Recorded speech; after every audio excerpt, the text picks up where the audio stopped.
दम निकले इस देश की खातिर बस इतना अरमान है।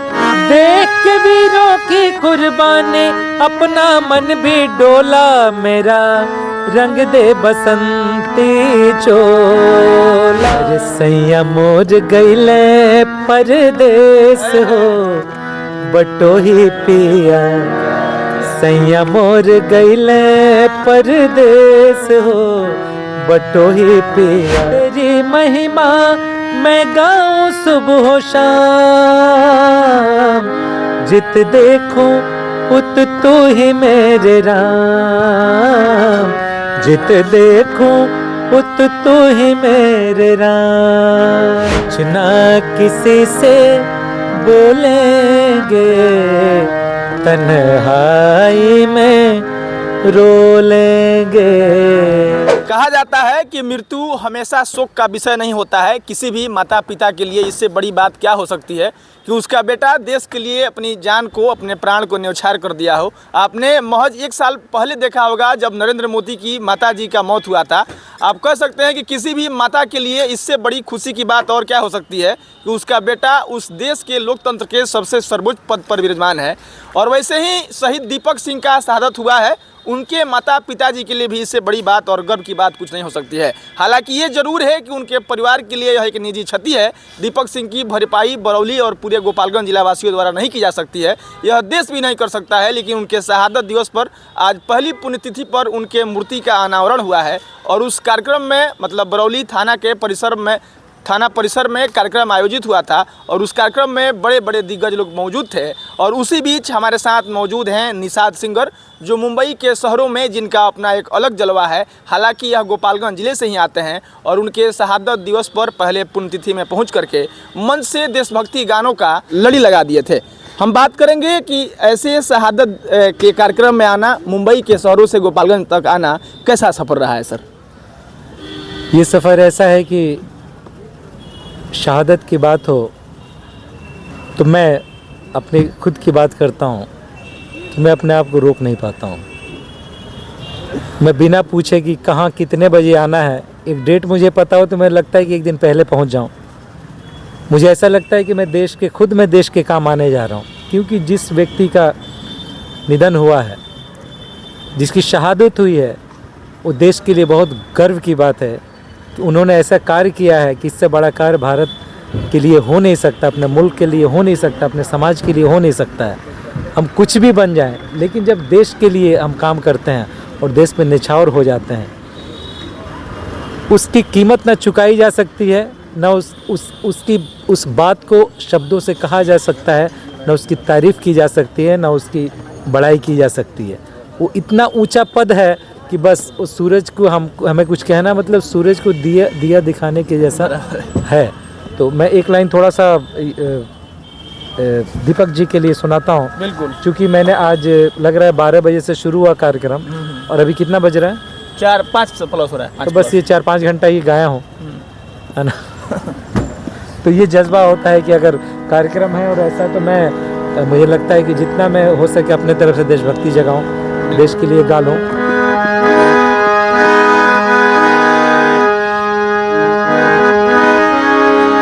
दम निकले इस देश की खातिर बस इतना अरमान है। एक बार इस राह में मरना 100 जन्मों के समान है। देख के वीरों की कुर्बानी, देख के वीरों की कुर्बानी अपना मन भी डोला। मेरा रंग दे बसंती चोला। मेरा रंग दे बसंती चोला। ओ मेरा रंग दे बसंती चोला। मेरा रंग दे बसंती चोला। मैं रंग दे बसंती चोला। मेरा रंग दे बसंती चोला। हमारे देश के वीर सपूत भगत सिंह, सुखदेव, अशफाकुल्लाह साहब ने, सब लोगों ने जो शहादत दी और आज तक शहादत होती जा रही है, सिर्फ इसलिए कि हमारा मुल्क सलामत रहे, हम सलामत रहें, हमारे देश के लोग सलामत रहें। हमारे देश पूरी तरह से सुरक्षित रहे, किसी की बुरी नज़र न पड़े हमारे देश पे कि किसी तरह की बेमनस्ता फैले, आपस में किसी तरह का झगड़ा लफड़ा मारपीट किसी भी धर्म जाति के नाम पे हो। हर तरह से लोग आपस में हिंदू मुसलमान मिलजुल के रहें, जिससे कि देश तरक्की करे। इसलिए उन्होंने अपने प्राणों की आहुति नहीं दी थी कि हम आपस में चॉकलेट खाएं और तंबाकू खाएं और रोड पे थूकें और बताएं कि बहुत बड़े देशभक्त हैं। ये भी देशभक्ति है कि आप कहीं गंदगी ना फैलाएं, साफ सुथरे तरीके से जिएं। तो हम नमन करते हैं हमारे देश के सभी सेना के जवानों को, जितने लोग देश पे कुर्बान हो गए। और मैं भी चाहता हूं कि मैं भी देश पे कुर्बान हो जाऊं। हर जगह जहां भी कार्यक्रम होता है वहां जा कर के इस लेवल से गाने की कोशिश करता हूं कि मेरे भी प्राण आज निकल जाएं। क्योंकि जो कार्य वहाँ होता है, जो काम होता है, जो कार्यक्रम होता है, वह ऐसा होता है कि देश में निछावर होने वाली बातें होती हैं। तो देश के लिए जान कुर्बान है, तन मन धन सब निछावर है। हमारा देश, हमारा अपना देश, मेरा भारत, मेरा हिंदुस्तान, मिलजुल के रहना है, प्यार सौहार्द से रहना है। अच्छा, जिले में बहुत कलाकार हैं और भोजपुरी और बॉलीवुड में भी बहुत कलाकार हैं। आप भजन के लिए, गज़ल के लिए, कव्वाली के लिए प्रसिद्ध गायक हैं, क्लासिकल सिंगर भी हैं, लेकिन आप ही को यहाँ बुलाया गया है। मतलब आप देखे होंगे, मैं देख रहा हूँ कि लगभग 12 बजे से लेकर अब तक आप गा रहे हैं और लोग फरमाइश पे फरमाइश किए जा रहे हैं और आप सबके फरमाइशों को पूरी करने का प्रयास कर रहे हैं। आखिर क्या खास वजह है निषाद सिंगर में कि मतलब लगातार गाए जा रहे हैं, लोग उनसे फरमाइश कर रहे हैं और उनके अलावा इस कार्यक्रम में किसी अन्य कलाकार को नहीं मतलब बुलाया गया है? सादगी बहुत अच्छी चीज़ होती है अगर आप सादगी से जीवन को जीते हैं। ये एक तपस्या है। म्यूज़िक क्या है? साधना है, तपस्या है। अगर आप तपस्या करते हैं तो भगवान, ईश्वर, अल्लाह जो भी है वो आप पे कृपा बना के रखता है। मैं रात भर गा सकता हूँ, मुझे कोई फ़र्क नहीं पड़ता है, क्योंकि मैं बैठ के मैं कोशिश करता हूँ थोड़ा सा सुर लगाऊँ, थोड़ा सारे गामा पधा निसा का रियाज़ करूँ, अच्छे शब्दों का प्रयोग करें। क्योंकि कहते हैं ना कि अच्छे शब्द जो होते हैं ना वो गहरे जख्मों को भरते हैं। अच्छे शब्द का प्रयोग करना चाहिए। शब्द ब्रह्म है। अगर हम कोई वाणी से ऐसे शब्द को बोल दें जिससे कि कष्ट किसी को पहुंच जाए, तो फिर ऐसे शब्दों को नहीं बोलना चाहिए। बहुत सोच समझ के बोलना चाहिए। शब्दों से देखते हैं, शब्दों का घाव। बोलते हैं कि फलाने ने इस दिन मुझे ऐसा बोल दिया, आज तक मैं उस बात को भूलता नहीं हूँ। तो इसीलिए शब्दों को सोच समझ के बोलना चाहिए कि किसी को कष्ट न पहुँचे। सुर को अच्छे तरीके से गाना चाहिए, क्योंकि जब हम स्वर लगाते हैं, स्वर ही ईश्वर है। स्वर लगाते हैं तो ईश्वर प्रसन्न होते हैं। जब हम स्वर लगाते हैं और ईश्वर के साथ उसका जब मुलाकात होती है गाते समय, तो सारे जितने भी लोग सब ईश्वर से कनेक्टेड हैं, सब कनेक्ट हो जाते हैं। सबकी भावना उससे जुड़ी है, सब की फीलिंग है। तो फीलिंग में आकर के कोई वहाँ से जाता नहीं है। 4 घंटा, 5 घंटा, 10-10 घंटे मैंने गाया है। मुझे याद, एक दिन मैं सिवान में 8 घंटे गाया, करीब 20,000 लोग थे। और प्रोग्राम ख़त्म होते होते लोगों ने पूछा कि ये आदमी है कि क्या है, यार ये थकता ही नहीं है। मैं बोला कि ये अच्छा काम करने पे क्यों थकोगे आप गलत काम करोगे, व्यभिचार करोगे, किसी के साथ दुष्कर्म करोगे, पाप करोगे तो थक जाओगे। लेकिन सदकर्म करोगे, अच्छे सुर लगाओगे, अच्छे शब्दों का प्रयोग करोगे, लोगों के लिए अच्छा सोचोगे, आपके अंदर एनर्जी बढ़ती चली जाएगी। महात्मा गांधी कहा जाता है कि कई घंटा वो पूजा करते थे और जब निकलते थे तो कई दिन पैदल चलते थे। तो कुछ उनके अंदर बात होगी तब तो चलते थे ना। उनके अंदर वो शक्ति होगी, साधना की शक्ति थी, सत्य की शक्ति थी, प्रेम की शक्ति थी और देश के बारे में अच्छा सोचते थे। इसलिए जो भी बड़े लोग होते हैं वो अच्छा काम करते हैं। हम लोग सोचते हैं कि भगवान ने अगर बनाए तो थोड़ा सा नेक काम कर लिया जाए, बाकी जाके तो मुँह उसी को दिखाना है। अगर वो नेक कार्य के लिए भेजा और यहाँ भी है कि हम बद नेकी का काम करें, गलत काम करें, दुष्कर्म करें, तो प्रभु से क्या मुँह दिखाएंगे?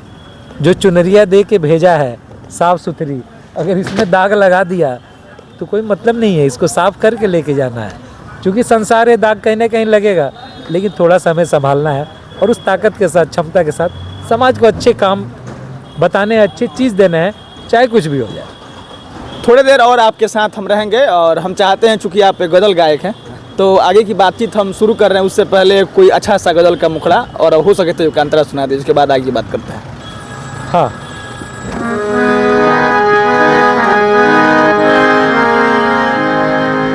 कुछ ना किसी से बोलेंगे, तन्हाई में रो लेंगे, तन्हाई में रो लेंगे। कुछ ना किसी से बोलेंगे, तन्हाई में रो लेंगे, तन्हाई में रो लेंगे। इसका अंतरा बहुत अच्छा है। जीवन जहर भरा सागर, जीवन जहर भरा सागर, कब तक अमृत घोलेंगे, तन्हाई में रो लेंगे, तन्हाई में रो लेंगे। तो जीवन जहर भरा सागर है, कहीं से कुछ सुनाई देगा, कहीं से कुछ सुनाई देगा, लेकिन अपने आप अपने अंदर अमृत घोलते रहना है, अमृत के साथ जीना है, मतलब अच्छे काम करना है। अच्छा, आप मतलब भक्ति गीत भी गाते हैं, भजन भी गाते हैं, और सामने अयोध्या में राम मंदिर बनने वाला है, तो राम जी को लेकर कोई भजन गाते हैं कि नहीं? मैंने बहुत पहले, आज से 10 साल पहले, 10-15 साल पहले मैंने एक भजन लिखा था, वो मैं आपको सुनाता हूँ। अच्छा, लिखते भी हैं आप? हाँ, मैं लिखता हूँ। वाह, क्या बात है। जित देखूं उत तू ही मेरे राम, जित देखूं उत तू ही मेरे राम, तेरी महिमा मैं गाऊं सुबह शाम,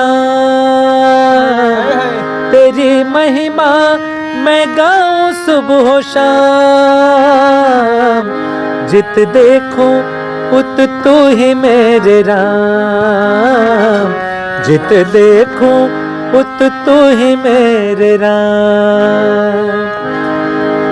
हमरी नजरिया में तुम गयो बस रे, हमरी नजरिया में तुम गयो बस रे, ऐसे समाए गयो मोरे नस नस रे, ऐसे समाए गयो मोरे नस नस रे, ओ मोरी निंदिया न पाए हैं आराम रे, जित देखूं उत तू ही मेरे राम, जित देखूं उत तू ही मेरे राम।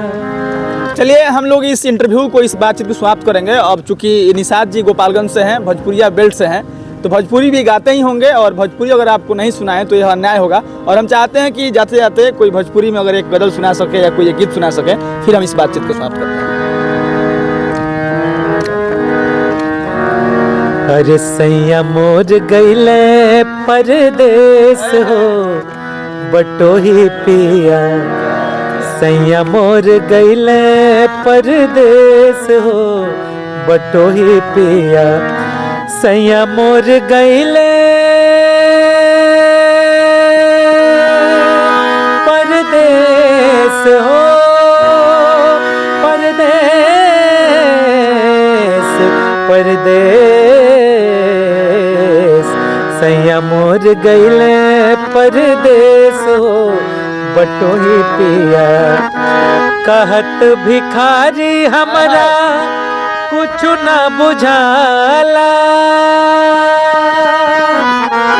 कहत भिखारी हमरा कुछ न बुझाला, ए बटोही पिया, अरे आवे में काहे कैला देर हो, बटोही पिया, अब भेजला न कोनो संदेश हो, बटोही पिया, सैया मोर गईले परदेस।